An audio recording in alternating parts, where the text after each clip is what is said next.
নমস্কার।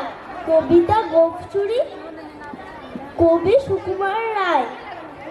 হেড অফিসের বড়বাবু লোকটি বড়ই শান্ত, তার যে এমন মাথার ব্যামো কেউ কখনো জানতো।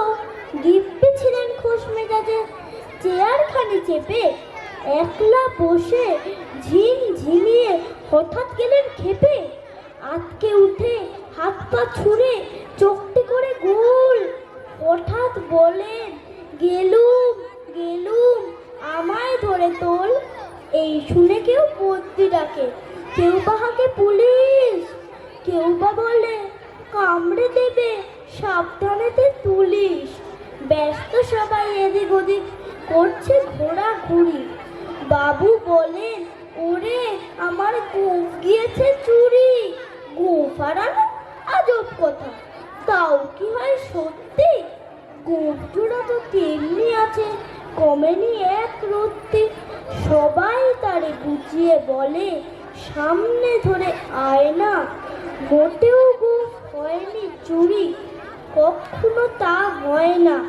রেগে আগুন, তেলে বেগুন, তেরে বলেন তিনি, কারু কথার ধার ধারি নে, সব বেটাকেই চিনি।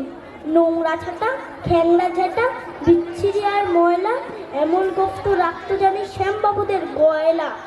এ গোঁফ যদি আমার বলিস, করবো তোদের জবাই। এই বলে জরিমানা করলেন তিনি সবাই। ভীষণ রেগে বিষম খেয়ে দিলেন লিখে খাতায়, কাউকে বেশি লাই দিতে নেই, সবাই চড়ে মাথায়। অফিসের এই বাদরগুলো মাথায় খালি গোবর, গোঁফ জোড়া যে কোথায় গেল কেউ রাখে না খবর। ইচ্ছে করে এই বেটাদের গোঁফ ধরে খুব নাচি, মুখ্যগুলোর মুন্ডু ধরে কোদাল দিয়ে চাচি। গোঁফকে বলে তোমার আমার, গোঁফ কি কারো কেনা? গোঁফের আমি, গোঁফের তুমি, তাই দিয়ে যায় চেনা। নমস্কার।